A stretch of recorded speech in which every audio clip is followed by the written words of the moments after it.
Hello, everyone. How are you doing today?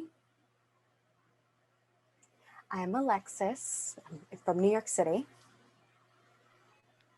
I'm Liz and I'm in Chicago. I'm Marley and I'm not in LA where I normally am, but I am in the mountains at my mother-in-law's, but I am still in California. And hi, I'm Wendy and I'm in Chicago. These are the Sound Off ladies. So today we have two guests with us to help interpret for this conversation. For our special guest, Franchetta Kilpatrick in the blue background, and Rebecca Stuckless with a beige background. So welcome to both interpreters and thank you for interpreting for us. We really appreciate it. Thank you. Thank you. So I want to introduce briefly our very special guest. She's been on the New York Times bestsellers. She's a food blogger. She's a stylist. And she's a photographer. She started to cook at the age of when, I don't know, but by the time she was 15, she was recognized as the chef for her family. There's 7 children altogether. Her family recognizes that at that time when she first started that she had a gift for cooking, for photography, something that didn't exist in the family. She started officially blogging Half-Baked Harvest. And from there, she became an author, writing books, traveling. And what's more, she made many of us look really good at home. Me personally, I'm a terrible cook, but with her book, the recipes are so easy to follow. It's delicious. And the 2 names of her book is Half-Baked Harvest, and the second is Simple. Super. So today we have the luxury of having a special guest who's joining us. We'll be asking questions about who she is, her journey, her food, how she got here. Please help us welcome Tieghan Gerard from the snowy mountains of Colorado. Right.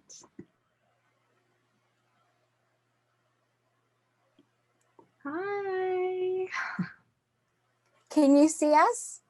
You. Great. We are so thrilled to have you with us today. I'm really excited to be here. Thank you. Thank you. We really appreciate it.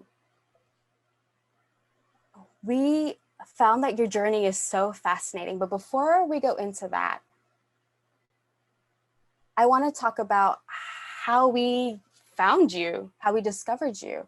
My daughter told me about your blog, and I looked at it, and I found it so easy to follow. All of your recipes, your explanations, and all of the ingredients that you use were very simple.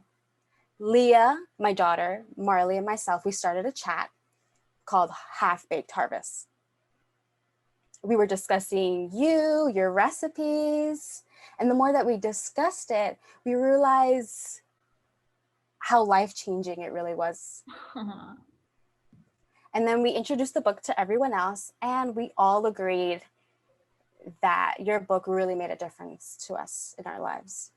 So we were really excited and thrilled to have you here with us because we can finally make a connection between the person and the book.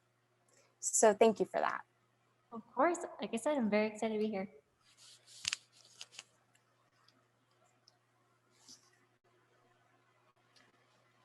So I want to talk about your journey. From what we understand, you come from a very large family, 7 children altogether. Yep. and you are the chef of the family by the time you were 15. Pretty much, yeah, that's it. And you've been very successful. Your blog has been very successful. You've included so many recipes that are so creative. And to go with that, all of the photographs. It's not something that many of us can accomplish. So we want to know, how did you get here? Where did you discover your gifts? Yeah, And so where do you see yourself also going from here? I mean, you're already at the top. well, so I started when I was just a kid. I was probably 13 or 14 when I started cooking. And, I really just started because we would eat really late. Like my family would eat dinner really late. My dad worked a full-time job and then would go to the gym after work. And my mom was just much more of the baker of the family. She didn't really do a whole lot of dinners. So we would just eat, later, like 9:30. And eventually I kind of just started cooking to help really get dinner on the table quicker. And pretty quickly, I really enjoyed the process of it, and I enjoyed being able to make people happy so easily through cooking them a really great meal. So I kind of fed off of that energy, I think, and I just kept going with it. I've always been a really creative person, really like to use my hands, as you can probably see, as I talk with them all the time. And so, I kind of took that creative energy and I put it into recipes. And I did that all throughout high school. And then I was actually going to go to school for fashion design. I wanted to be a fashion stylist my entire life. Was going to move to LA, and I actually did for a little bit. And then I was like, nope, this isn't necessarily for me. LA feels too big of a town. I was 18 at the time, so maybe a little bit young. Came home, and that was kind of when I was a little bit like, what do I do? So my mom encouraged me to start a food blog after I had been reading them for a few years to get recipe inspiration. And basically I started Half Baked Harvest with my mom. She helped me really build the site and build out like all the back end of it. I'm not very techy, but Wow. she is. And started it and never looked back. I really did. And that was about 8 years ago now. And I honestly just like started it and I didn't stop working on it and I never looked back. That's it. And then do you want me to keep going? Like, is where I see myself? So Alexis is saying you created the recipes from scratch. Yeah. I mean, a lot of times I would maybe see something that was like an inspiration and I'm not very good at following directions. So anytime you give me like a packet to assemble something or make a recipe, I just kind of do my own thing. I'll look at the picture and be like, oh, I can do this, this, and that. I'm just so much more visual than I am reading. Like I don't love to read. So I'm just much more visual and I could never follow a recipe. So I really ended up just creating my own recipes, playing with flavors and kind of learning what I liked and my family liked and just playing with things really and putting things together that maybe some people wouldn't because I wasn't professionally trained in the kitchen. So I didn't know, oh, you maybe don't do something this way, but if it worked, it worked. And if it was good, I went with it. And I still do that process Right. too.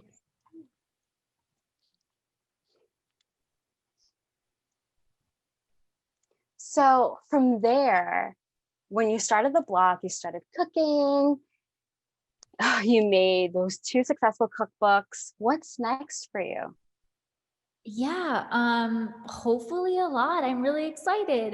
We have some product in the development, more cookbooks. I'm really fingers crossed for a TV show. It's something that's in the works that just takes forever, it seems like, to develop, but there's some strong, exciting conversations happening there. And then, of course, it's always really important to me to stay engaged with the community that we have built and keep up with the blog because that is the heart and soul of everything. And it's why people keep coming back. So making sure that that all really stays intact. Right. Right. You have a large following. I have to say that. The last time I was checking your following was 2.2 million people following you. And that's amazing. I mean, for anything, any Instagram profile, that's a huge accomplishment. So congrats to you for your talent and how you communicate as well. It's very clear, and I really appreciate that. In the deaf community, that's something that's really important too. Marley? Oh, I'm just really fascinated with your story. Thank you for sharing it. Of course. Congratulations on everything to date. I mean, you richly deserve to be where you are right now. And I love your answer. You know, you said, yeah, I'm not stopping here. I'm going to keep doing things, right? I'm still moving on. And I love that answer. Now I'm a mother of 4. And every morning, without fail, my kids get up, and the first question every single day, every single child says to me, "What's for dinner?" Oh, I'm like, really? So with that, I was thrilled when Alexis's daughter recommended your cookbook. And I looked and I was like, immediately I ran out, I got it. I got both of them. And if you see here, you see this, they're tabbed. I love a well-used cookbook. Oh, I've used it about 14, I've probably used 14 or 16 recipes already. And we all love every single one we've made that I've used from the book. So thank you for that. It's easy to follow. The outcome is delicious. So, you know, I'm just going to let the other girls ask their questions. I don't want to take up too much time, as much as I would love to, but thank you again. Thank you again for being here. That makes me so happy to hear. Awesome.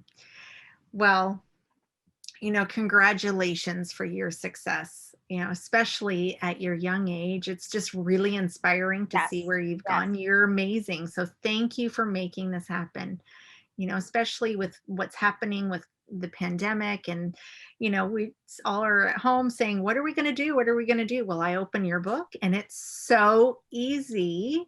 You know, like I'm here right now. I'm in Chicago. I'm in a temporary apartment. I have a tiny kitchen you can see behind me.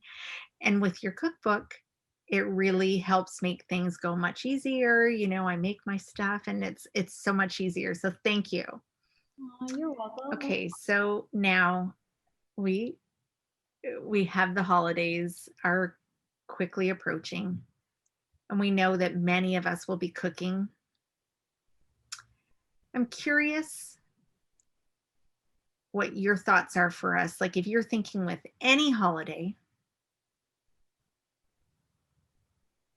where could we prioritize? So for example, what do you cook? What do you prepare? What's in your meals? Like what are your top 3 things that everyone should do? Boy. Okay, so well, I love the holidays. So that's like a loaded question for me. But you know, my family, and they will be here this holiday too as well. There's a lot of us and a lot of boys. So I tend to need to cook the meatier recipes during the holidays. I always do. For me, it's really easy because there is typically a lot of people. I always do some kind of lasagna because I can do a vegetarian lasagna because we definitely have some girls in the family that prefer lighter, non-meat recipes. And then I've got my brother. So I typically will do like a vegetarian lasagna, a meat lasagna, and then always a really big salad. I love to do just like a simple one, but a really big one. I love to throw pomegranates in there and make it pretty. Sometimes some winter citrus, and I'll do like a really easy balsamic dressing or a vinaigrette. Really, it's just keep it light and simple so it doesn't you have something nice and light to pair with like a heavier pasta like a lasagna. And then my mom is a carbaholic, so you have to have bread on the table always. And so I'll either do just like a really easy homemade beer bread, which if you have the first cookbook, that's like my bread and butter is that recipe. My mom loves it. Or like a roll, a really easy roll or something like that. So very classic, actually. I feel like that's a really classic, kind of Midwestern, going back to my Ohio roots there a little bit. But they all love it. And it's fun because it's easy because you can make those lasagnas ahead of time and just have them in the fridge have them in the fridge and pull them out and bake them whenever you need them. If I'm not doing that, I kind of try to keep it really pretty simple. Sometimes we'll do we'll always do like a homemade pizza night and things like that. And it's really fun to get kind of everybody in the kitchen then at that point. And I do I'll just make the dough and everybody can put their own toppings on. Not the boys don't come in and help or anything like that. It's normally just like the girls in the kitchen, but we have fun doing it. And so that's kind of always a staple. And then, things like chili and stuff like that, that just really feed a lot of people and are easy. You can make them ahead. And that way I don't have to be standing in the kitchen all night, even though I always am, because that's just like my safe zone. Making drinks typically. But I don't have to be standing over the stove worrying about food and cooking it and like doing, different sauces and things like that. So typically for the holidays, I like to do really great food, but just keep it simple so that, you're not stressed out instead of enjoying the time with your family or your friends. That's so true. Oh, yeah. Sometimes the more simple your cooking is, more time you have to just really socialize with your family and interact with them. Definitely. And I found that the simpler, at least with my family, they really do like the simpler recipes. So it works out well. Yeah. I can totally relate to that. When Alexis and Marley talked about your book and they said it's so easy to follow, I was like, I'm on it, because if it's easy to cook, I'm not someone who cooks very much. I rely on my husband. And so he is thrilled that I've started cooking because I'm using your cookbook. So thank you. Awesome. And he loves me more now, I think. That's amazing.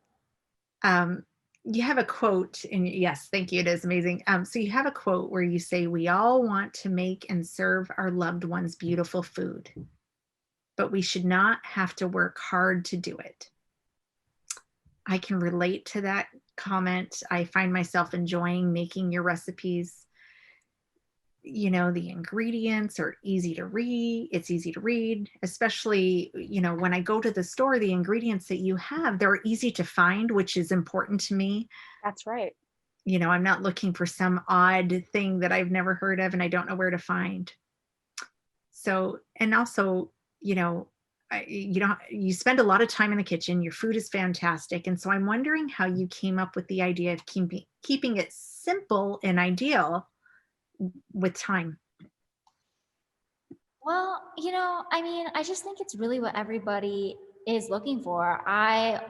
If you go back into the early days of the first recipes on the blog, they're like miles long and overly complicated. I thought in order to be creative and have like special recipes that they really needed to be really, really different and have a ton of ingredients in them. But over time, I really have listened to everybody who's been reading and commenting back and giving their feedback, and adapted to what everyone's needs are. And everybody in the world is busy no matter what you're doing.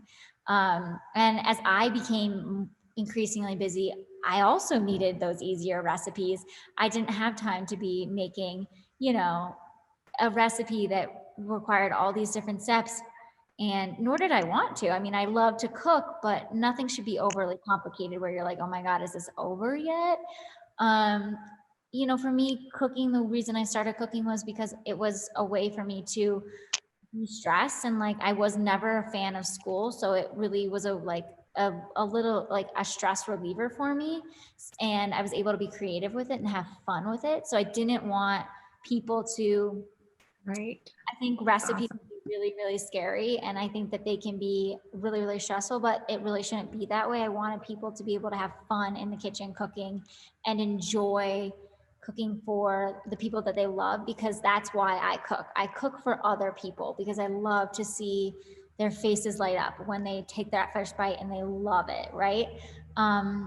So keeping it simple was just, I just wanted to be able to give you guys what you needed and also really what I needed. So Yes, you hit the nail on the head. You met my needs, and I'm starting to find that the joy of cooking, really. So thank you for that. that makes me so happy. Marley, do you have a question? So Tieghan, what is your creative process in developing a new recipe? And how long does it take to get it 110% perfect? And I've noticed, is that your younger sister that's your taste tester? Yes, that's Asher. She loves the camera. She's actually the only one out of my siblings that really loves the camera. So she likes it when I turn it on her anytime. But my creative process it's so hard to explain because I don't really get recipe inspiration from other people or other recipes. I use my family as a huge inspiration. There's so many of us between all of my brothers and then girlfriends and boyfriends and cousins. We're just a really close-knit family, and everybody's doing something different. So a lot of them are traveling around the world, and everyone always knows to send me photos of whatever they're eating and whatever's really, really good. So I get a lot of inspiration from my family and the seasons. I really like to cook what is in the season. Right now we're entering the holidays, so everything is just so much more cozier and like comforting, especially this year because it's been a year.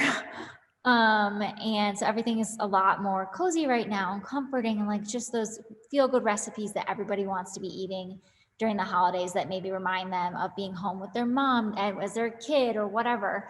And in the spring it lightens up, in the summer it lightens up. So I use those ingredients that are in season. I really like to cook seasonally.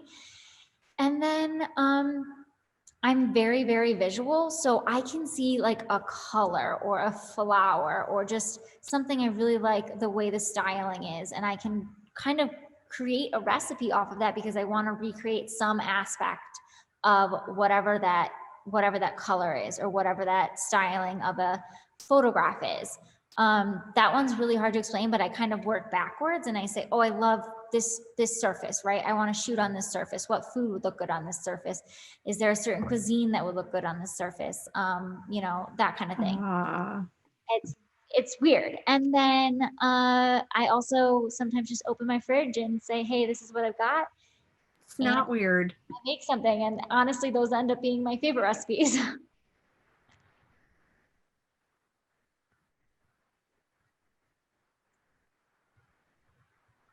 Wow. Can we come over tonight?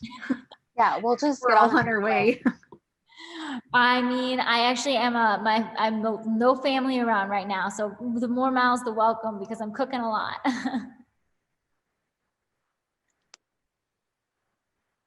That sounds great. I just made cookies. They were the brownie with caramel. It was all just, as I pinched the edges, it was amazing. And I have to ask my husband, I mean, he loved it, but he asked me to sprinkle peppermint crunch on the top. There you go. And so half loved it and half liked it the original way, with the sea salt. But I try not to get intimidated when I'm cooking. So your book is not intimidating. So thank you for that. That's right. That's awesome. That was definitely my goal, and is always my goal with recipes. I want people to be able to feel like if they don't have spinach, they could use kale, or if they want to add peppermint on top, they could add peppermint on top. You know, that's a great combination with a brownie cookie. But you know, I personally don't love peppermint, so I probably wouldn't add that on a cookie. But if you do, you should do it. It's really what I want people to feel like. I don't want them to feel like they've got to do it this way or it's going to not work. And, you know, have fun. That's what it's all about. Use the flavors that your family loves. Awesome. Yeah, it's creativity with love, you know, creative cooking with laughter and enjoying and loving it and then tasting it. Okay. So I've noticed that many of your dishes in the book have similar ingredients. So what are the 5 top things for every home kitchen to have? So that's my first part question. Oh, do you want me to answer right now? I thought you were going to go again. Yeah. I do have a second question, but I'll follow up. Okay. Well, I think it depends what, like, if you love to bake or if you love to cook. But I think if we're just kind of talking like general cooking, you got to have the basics of olive oil, you know, salt and pepper, obviously. And then I always like to have, my family is big on rice or pasta. So like a good variety of grains, either rice or pasta, or just like, I like to say a variety, and I don't want to limit to one ingredient. So variety of grains. I always keep the fridge, you know, I try to keep the fridge full with like the vegetables that I use most often, whether that like either carrots or broccoli, just so you have something fresh to grab. And then always cheese. Have your favorite cheese in there. And what else do I really use a lot? I think like having a really good pasta sauce that you really like, so that you can create a really quick meal on a moment's notice, is nice. That's just like a really nice base that you can add things to. And then always keep dried spices and herbs on hand, because you can add so much flavor with those. You can have a fridge that's completely empty, but a pantry full of like, say, canned tomatoes and dried spices and pasta, and make a really, really great family meal in no time with the ingredients from your pantry. So I'm a big fan of keeping that was my mom's thing when I was a kid. Her pantry, or she had backups for her backups, so that she would never run out of the ingredients that she used most, which just happened to be chocolate chips. So she never ran out of chocolate chips. And I don't ever run out of chocolate chips either. Or I try not to, at least. So yeah, keeping a really great stock pantry. I would definitely do the basics though, you know, have tomatoes, have pasta, olive oil, spices and herbs. And then, you know, you could do even like jarred artichokes, or like jarred vegetables. So they don't necessarily, I do use a lot of jarred artichokes and sun-dried tomatoes. So things like that you can really create quick and simple, easy meals from your pantry. I have those things too. I use those. Yeah, you don't have to feel like, you know, you always have a backup to your backup, so that your fridge and pantry don't feel so empty. Yeah, I try. So now for the professional chefs out there, what are your recommended things that they must have? Oh my gosh. In the kitchen. Sorry, in the kitchen. Like for a chef. Tools. Tools? Yes, tools. Okay. Well, I actually I don't consider myself a professional chef by any means, but I'm also really, really minimalist in the kitchen. I don't love a cluttered counter, so I don't have a ton of kitchen appliances, but the ones that I use every other day, every day, are my stand mixer, food processor, cast iron, either skillet or, you know, Dutch oven that you can make a super stew in, definitely. And then a really good knife set and a really good cutting board. And those are really the top, and oddly, a cookie scoop.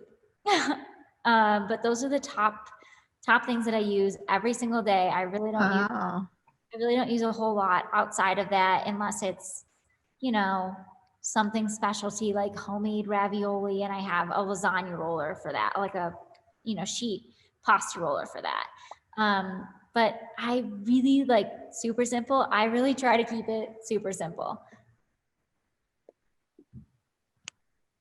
Awesome. Great. Thank you. So I want to talk about your converted barn style kitchen, and you know how you converted a home from a horse's barn. It's so cool. You know, you've got such an open space. That is a very deaf friendly space when it's open access for us to be able to see each other and communicate. So I'm curious how you came up with the idea of converting that barn to a home. And then next to the kitchen, what's your favorite room and why? Yeah, well, it's funny. It was actually my dad's idea. I was living at home still at the time. I was probably 19 and probably had been doing, I think I had been doing Half Baked Harvest for maybe 20. I had been doing Half Baked Harvest for like 1 or 2 years at that point. And it's funny, I'm the oddball out of my family. My family is all very like, they're just chaotic bunch. I mean, we love to be with each other and be together, but like I am the odd one out that is like the introvert. And I'm like, you guys, you need to go away. So I was like, okay, I need to move out of my parents' house. Like I am so ready to just kind of like get some space from you crazy people. But I still love them and wanted to be really close to them. And at the time, my family was actually renting here in Colorado. We had never bought a house. It's a long story, but we are from Ohio and we're still trying to sell a house in Ohio.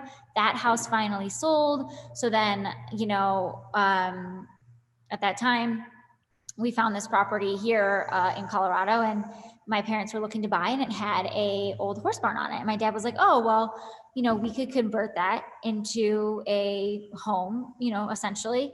And so we did. And at the time, this was probably 2 years into Half Baked Harvest, and my mom was working with me on it, you know, full time. Like we were actually starting to see a lot of traction, and it was making a lot more money. So we were able to do that, and we renovated that space, you know, then. And then we built the second studio about 2 years ago, I would say now. And that's where I am right now. And that is just working space. So it was really nice to be able to separate my home life and like my work life, even though I'm still constantly working, but it's just like nice to be able to go home at night. But the really cool thing is that it's all on the same property. So I'm literally next door neighbors with my parents. So I get to see them all the time, but I can go home and be like, okay, bye you guys, which is really, really nice. And well, yes. I forget what the second part of the question was. And the second part was, besides your kitchen, what's your favorite room and why? I mean, if we're talking about my house, I absolutely love like my bedroom. It's like I go up to bed at night. I'm so tired all the time. Like I have way too much energy for how much sleep I get. But once I go up to bed, I'm so tired, and it's the coziest little like spot. And that's definitely my favorite outside of the kitchen, I would say. But I'm always in the kitchen.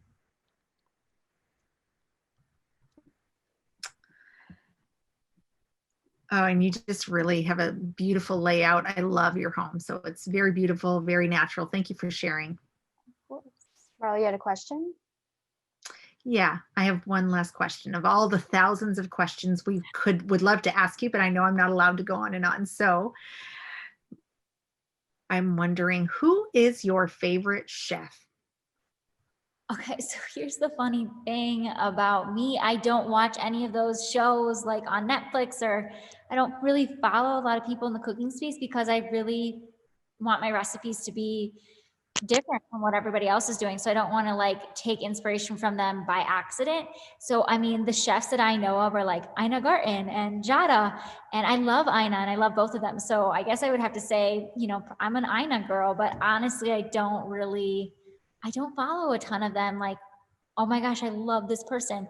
I will say that Rachel Ray, I used to watch Rachel Ray like when I first started cooking, and I one of the very first recipes I ever made was a Rachel Ray cheeseburger mac and cheese that to this day my brother wished I made all the time and I don't ever make it. Ooh, that sounds good. It's his favorite. But other than that, I don't really know any. Everybody tries to tell me to watch all the Netflix shows, but I just don't have the time.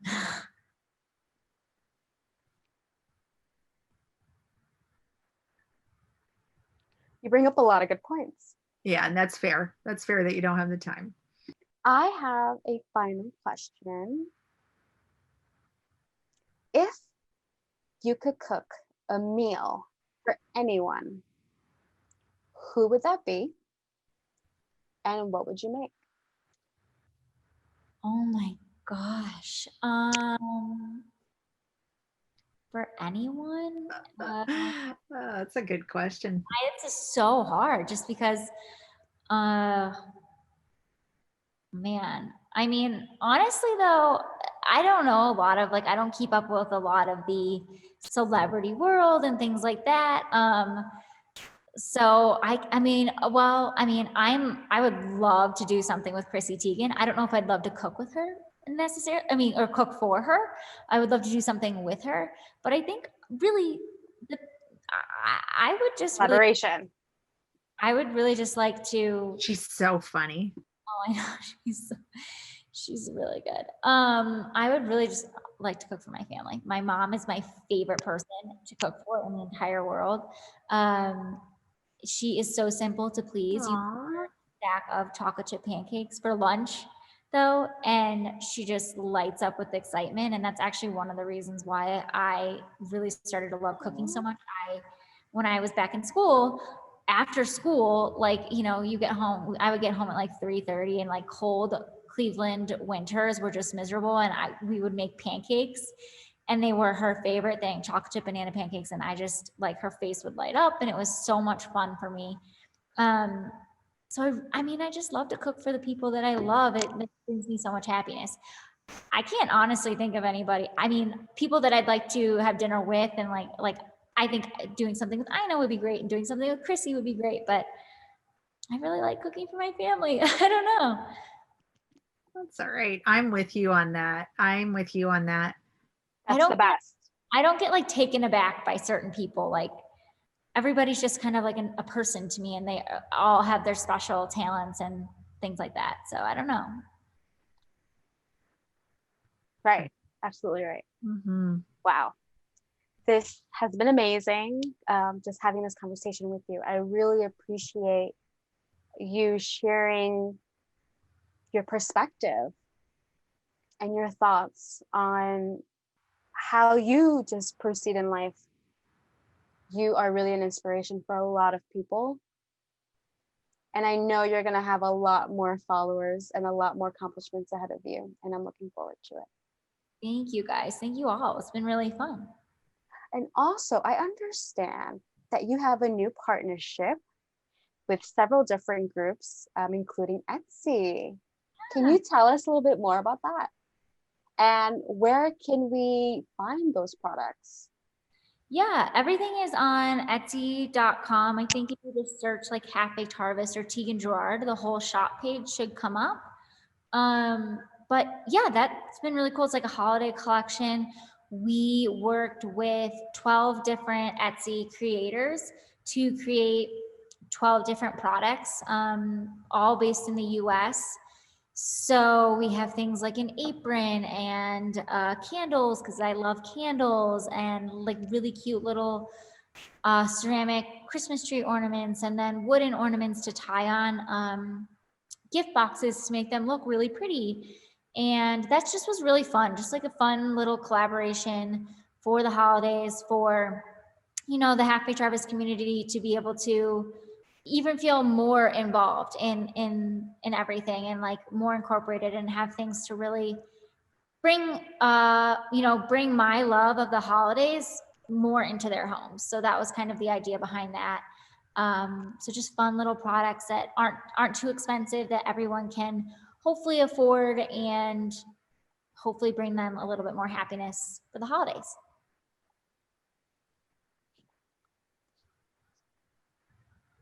It sounds like your middle name should be Joy.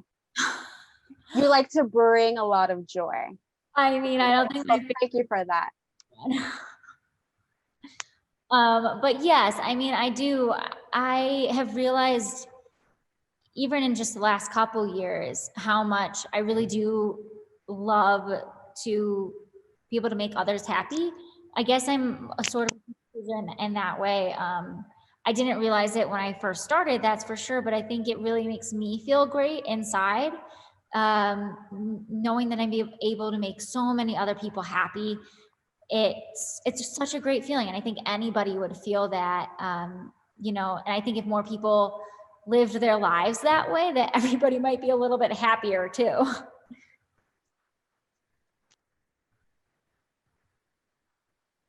Yeah. Yeah. That makes a lot of sense. You do what you love.